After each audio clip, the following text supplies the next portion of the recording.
Let's take the first 9 articles. Articles 1 through 9, duties to clients and customers.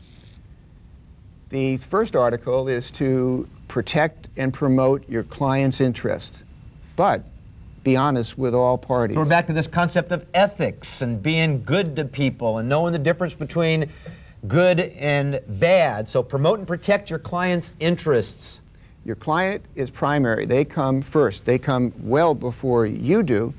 Your interest has to be subordinate to the best interest of your particular client. But you still have to be honest to the I used to say fair and honest, but fair went out of this a number of years ago. Well, you have to be honest. Yeah, that's right. They did take out of the code the word fair because it was so hard to define. It was a perfect attorney word, wasn't it? Oh yeah, we'd have a lot of fun saying, you know, a buyer could come back after a listing broker and later and say, hey, you know, I paid too much for that property. What's fair? You weren't fair to me. So they took out fair, it's now honest. Honest. Article 1, and we'll read Article 1. We're going to actually read each article before we discuss them. Article 1, when representing a buyer, seller, landlord, tenant, or other client as an agent, realtors pledge themselves to protect and promote the interest of their client. This obligation of the client is primary, but it does not relieve realtors of their obligation to treat all parties honestly. When serving a buyer, seller, landlord, tenant, or other party in a non-agency capacity, realtors remain obligated to treat all parties honestly. So that's the actual article itself. Now, it's kind of general. Treat everybody honestly. Highest duty to your client. But let's get specific. Okay, and where you get specific is with standards of practice. So standards of practice also have a special labeling convention, and we'll look at standard of practice 1-1. 1-1. Realtors, when acting as principals in a real estate transaction, remain obligated by the duties imposed by the Code of Ethics. Now that seems simple. That's a big one. Realtors, when acting as principals.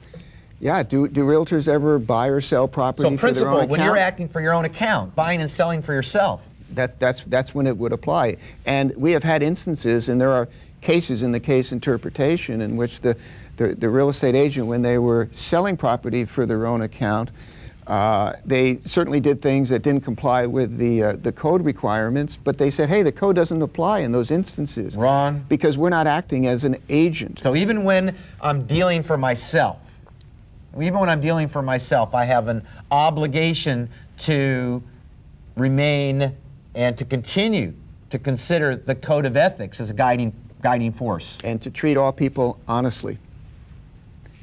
Now, the duties of the code imposes are applicable whether realtors are acting as agents or in a legally recognized non-agency capacity. This is standard of practice 1-2 starts to talk about dealing in a non-agency capacity, not as a principal now, but dealing in a non-agency capacity. And one of the reasons for that, John, changes across the country? Yeah, in a number of states, they're moving to a mode called transactional brokerage, transaction coordinator, facilitator, in which they're recognizing that in certain cases the real estate licensee involved may not be acting as an agent for either the buyer or the seller, but is basically facilitating the transaction, and they're labeling them as non-agents. So in looking at the Code of Ethics, which was directed at agency before, they needed to make some changes to it so that it would apply also to these recognized non-agency relationships.